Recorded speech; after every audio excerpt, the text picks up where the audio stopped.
Estamos de volta com o CJC Mais para todo o Brasil. Tudo bem, Carla? Tudo ótimo, graças a Deus. Que legal. E com você de casa, tá tudo bem? E olha só, nesse bloco, vamos continuar aqui o nosso bate-papo. O assunto de hoje está sensacional. A gente está abordando aqui vários temas sobre um assunto. A gente está aqui também se baseando naquela série Todo Mundo Odeia o Chris, porque a gente vê ali vários personagens que enfrentam dilemas diferentes, né? Tem um pai de família que tem que economizar dinheiro, que tem que trabalhar em 2 empregos para poder sustentar a casa. Também, 3 crianças. Também.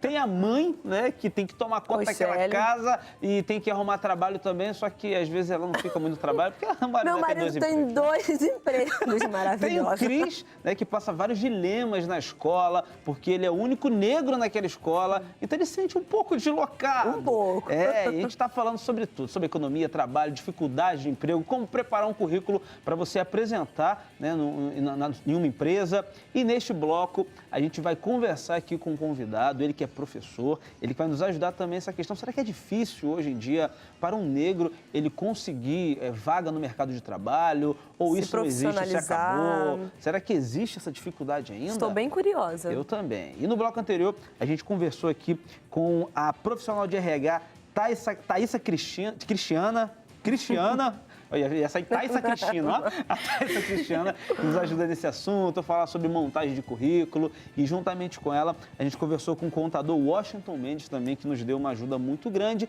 E vamos continuar nesse bloco. E juntamente com eles agora, temos o prazer de receber o professor Humberto Baltar. Seja bem-vindo, professor, tudo bem? Tudo bom, graças a Deus. Professor, já vou perguntar para...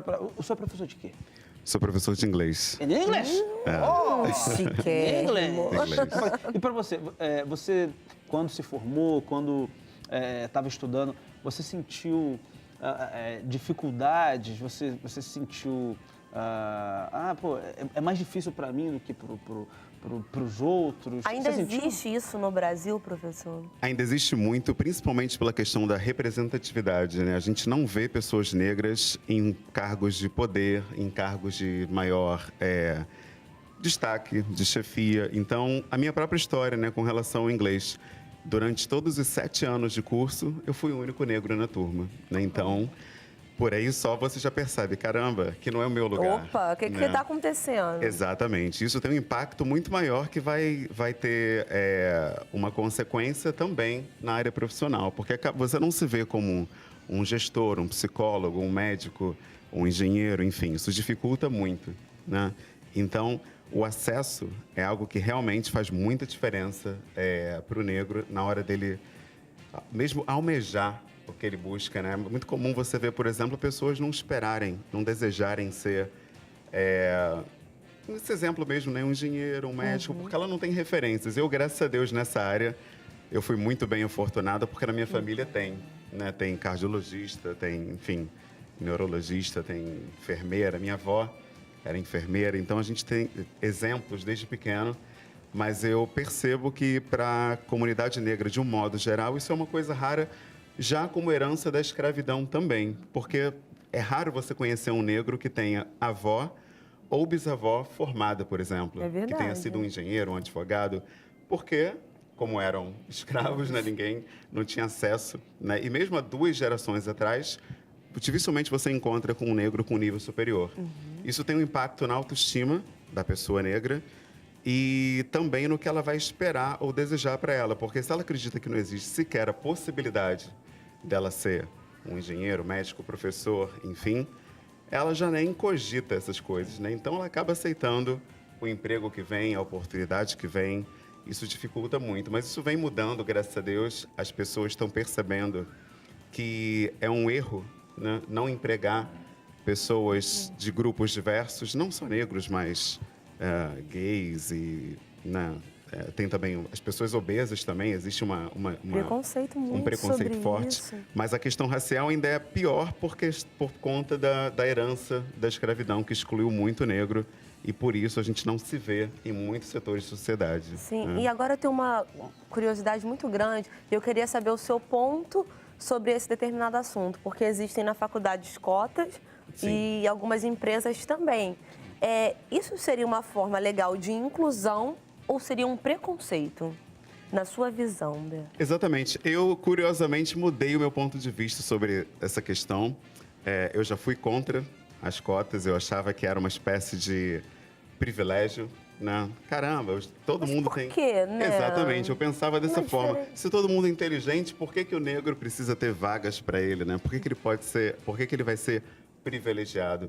Mas com o tempo, com as leituras, eu fui vendo justamente que essa questão, primeiro, psicologicamente, tem um efeito enorme sobre a pessoa negra. Ela não se vê em cargos de poder, em cargos de maior destaque, nível salarial. Isso por si só já é um primeiro fator. A herança da escravidão também é um fator que ele dificulta muito o acesso. Haviam leis pós-escravatura que impediam o negro de entrar na escola, ele não tinha acesso. E você tem também a necessidade de trabalhar cedo. Isso impede o negro de ter igualdade em termos de acesso à educação. Eu, por exemplo, eu passei para letras na UERJ, passei para direito na Unirio, na UFRJ, e para psicologia também na UF. Mas eu não podia fazer 2 faculdades porque eu precisava trabalhar. Isso é uma realidade socioeconômica, de um modo geral, do negro, preponderantemente do negro. Se eu pudesse, se eu não precisasse trabalhar, eu teria feito ao mesmo tempo, né? Como muitos amigos meus fizeram. Eu tenho amiga que fez jornalismo e direito junto. Tenho amigo que fez administração também junto com outra faculdade. Então eu gostaria de ter feito letras e psicologia, mas por essa necessidade de trabalhar não foi possível. Então eu tive que trancar psicologia na UF e fazer inglês, né, letras na UERJ, porque inglês é o que eu já sabia. E mesmo assim sabia porque, voltando àquela questão da necessidade, da oportunidade, né, a minha madrinha, ela me matriculou quando eu tinha 12 anos no curso de inglês e eu cursei dos 12 aos 19. E isso fez uma diferença tremenda na minha educação, porque se não fosse essa oportunidade que me foi concedida, eu não seria o que eu sou hoje, né? Hoje eu tenho um negócio que está em diferentes países, diferentes estados, que eu comecei a dar aula pelo WhatsApp, pelo Muito legal. Messenger também, né? Pelo Skype, aulas de inglês. E por que também que isso aconteceu, né? Também por essa questão do acesso, que ele foi se tornando um pouco mais difícil por conta da crise que vocês estavam comentando anteriormente. No curso onde eu trabalhava, um dos melhores cursos do Rio, começaram a diminuir as turmas dos professores porque os alunos estavam trancando, né? Os pais estavam trancando. Porque sem é condições. Caro, gente. Não é barato, não. Né? E nesse curso, a investimento. faixa era R$300, por exemplo. Então, a primeira coisa que família corta, né, é o cursinho de inglês. Então, precisei empreender, né? Como foi falado antes, necessidade de você empreender. Eu, como o que eu amo é o idioma, a possibilidade de conhecer pessoas, conhecer novas culturas e, ao mesmo tempo, ensinar uma língua. Eu foquei nisso, né? E empreendi nessa área, dando aulas de inglês pelo Skype, pelo WhatsApp. E isso abriu um leque, um novo mercado para mim. Não sei porque o estado de São Paulo, ele abraçou o nosso negócio, né? Então, a gente tem muitos alunos em São Paulo e em Minas Gerais também. Aqui no Rio tem bastante, mas temos mais alunos presenciais aqui. Que a gente vai até a empresa do aluno, vai até o condomínio do aluno. Que legal! Né? Então, além da aula online, vocês também vão até o aluno? Vamos até o aluno. E aí, voltando a essa questão, né, do racismo, me lembra algumas histórias, né, que acontece muito até hoje, né? Muitos condomínios da Barra e do Recreio, onde eu vou dar aula, não importa como eu esteja vestido. Normalmente eu vou assim porque eu saio de uma empresa multinacional, né? Como a Shell, por exemplo, ou a Merck aqui perto, que eu dou aula lá também. E aí eu chego num condomínio, às vezes assim, sapato, Você tá camisa muito bem social. vestido. Muito. Pois é, e é comum porteiros perguntarem, tá tendo obra lá? É obra? Meu Deus do céu. Farmácia? Aí você falava, pô, obra assim, meu filho? Só se for que pedreira de luxo. né? Perguntam, é pizza? Mas aí hoje você já encara leva isso de uma... numa boa. Eu não tenho... aí é que vem a questão, né? Eu não estou menosprezando essas profissões. Não, de jeito Você ser um pedreiro, um entregador de farmácia. A questão é, culturalmente, não se vê o negro em posições de destaque. Então, ele não passa pela cabeça dele que eu posso ser um professor. Eu posso ser um assistente de pedreiro, né, um ajudante de pedreiro, eu posso ser um entregador da farmácia, um entregador de pizza, mas professor não passa no universo de profissões na cabeça dele. Por que isso não passa na cabeça do porteiro? É porque ele é racista? Não é tão simples assim. É pelo que eu estava falando antes também de representatividade. você não vê pessoas negras nessas posições. Então, é natural que ele não espere. Não é que ele seja uma pessoa racista, Não, sim. preconceituosa. Os negros não têm acesso, consequentemente, as pessoas, de modo geral, não supõem que você esteja ocupando essas profissões, né? Então, uma coisa acaba levando a outra. Por isso que eu me tornei favorável às cotas. Porque eu percebi que era preciso haver alguma espécie de política que fomentasse a presença negra nas universidades, por exemplo. Eu me formei na UERJ, entrei em 2000, me formei em 2005. Só tinha eu e mais 2 pessoas negras no universo de 35 alunos, né? E hoje eu continuo na UERJ porque eu faço parte, eu sou voluntário num curso que a gente criou lá chamado Curso IFE English Course, e a gente dá aulas de conversação para estudantes negros, né? Por quê, né? Que a gente percebeu que, através da minha própria história, né, a gente não se vê muito confortável, às vezes, num cursinho, porque a gente é o único ali. Gente, Então, você é escuta interessante, piadas. eu nunca tinha... Pois é, comentários do teu cabelo, né?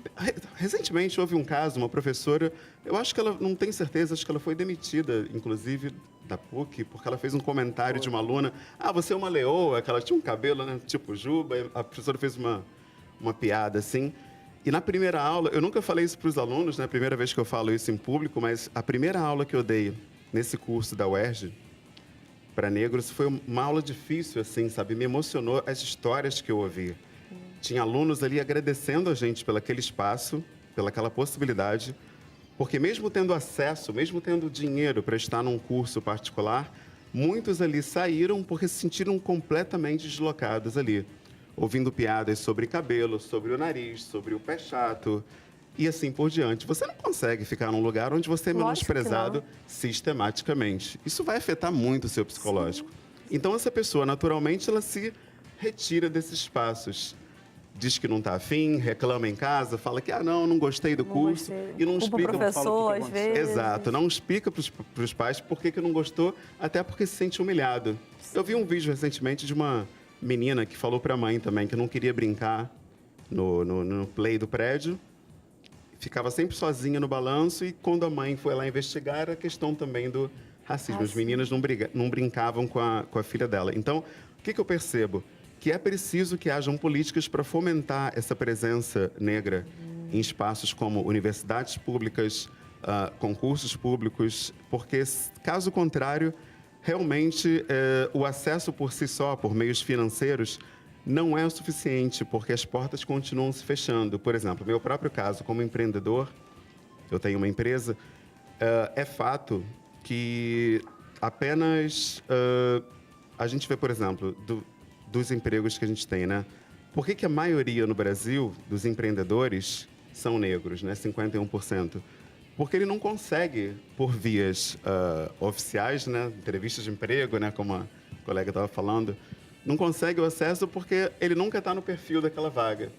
Nunca está, e ninguém explica o que é. Quando, na verdade, muitas vezes tem um racismo ali por trás, oculto, mas ninguém pode admitir. Não, você é negro, então... não pode ocupar a vaga. Exatamente. Uma das minhas alunas, minhas ex-alunas, ela foi gerente da H Stern.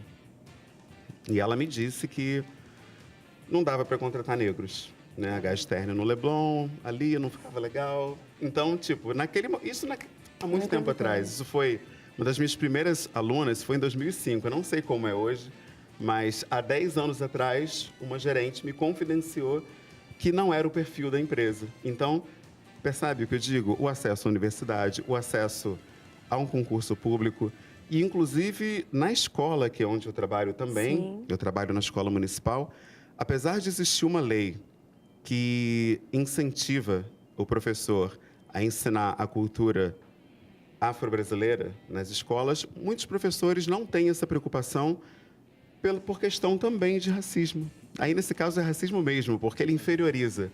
Ele acha que falar sobre candomblé não tem sentido, porque a cultura negra, ele acha que é coisa de... não, isso é macumba, é coisa de... não tem nada a ver falar disso aqui. Então, não fala sobre Yorubá, idiomas africanos, não fala sobre as nossas origens, reis africanos. Quer dizer, o negro nem conhece a sua origem. História, ele tem vergonha da sua origem. E por que ele tem vergonha? Porque não se fala nas escolas. A maioria das coisas que eu sei sobre a cultura negra e o legado negro no Brasil, eu aprendi no teatro, por exemplo. Olha que coisa. Não na escola, no Não teatro. na né? escola. E o que fala é a questão da escravatura, né? Exatamente. Só se coloca Só o coloca negro o negro como como escravo. escravo. É E na verdade. televisão é a babá, é a empregada doméstica, é o Nas motorista, o novelas, jardineiro. né? Exatamente. O que a gente mais vê. Você Teve até não vê. uma vez aí que eu tava até falando com uma amiga minha, eu falei assim, gente, tem uma atriz que eu esqueci, gente, o nome dela, ela é muito boa. Só que ela só faz papel de empregada doméstica. Eu, mas, gente, mas por quê? Aí minha amiga falou isso, Carla, será que isso seria algum preconceito que ela só faz papel de empregada doméstica? Porque você vê que realmente ela é boa. Eu já fui assistir uma peça dela de teatro porque realmente me fugiu o nome dessa atriz. Só que existe também outras atrizes muito boas. Thaís Araújo, por exemplo. Gente, Verdade. maravilhosa, Thaís Araújo. Ela é uma que ela venceu realmente também ali o preconceito, né? Que ela fala também que passou por várias situações já bem complicadas. na vida dela. Exatamente. Mas o caso dela, por exemplo, da Thaís Araújo, do Lázaro Ramos, na minha opinião, cai num outro problema, que é a questão de eles quererem silenciar a questão do racismo, justamente mostrando, tá vendo? Ó? Ah, entendi. Tem dois aqui. Então, tudo Fica que se fala é Thaís Araújo E e Lázaro Lázaro Ramos. Ramos. Você coloca aquelas pessoas simbólicas ali para dizer que você não é racista, institucionalmente falando. E aí as pessoas... realmente, outras- né? Não podem ser racistas. Tem dois lá. Mas essa boa que eu tô falando, ela só faz de empregada doméstica, né? Exatamente. Inclusive a Cris Viana, por exemplo, uma atriz linda, fantástica, e você não vê ela ocupar um cargo como uma advogada, uma diretora, uma coisa assim. É sempre um cargo, né? E isso tem um impacto, né? Inclusive, voltando à questão da escola, que afeta a autoestima do aluno. Porque se ele não acredita que ele pode ser um chefe, um diretor, né? Ter um cargo de chefia, até para ele almejar fazer uma faculdade de um cargo, né, diferente, como medicina, engenharia, arquitetura, ele fica mais, né? Eu entrei na UERJ no período pré-cotas, né? Ainda não tinha estourado a lei de Professor, cotas. rapidinho, desculpa te cortar, porque a sim, gente sim. vai pro intervalo, mas daqui a pouco a gente volta aqui, ele vai Tá continuar contando cada caso bem legal e que você aí Tá, de ok. casa também, ó, vai despertar, eu tenho certeza disso. Então, não troca de canal que a gente volta já já. Também não.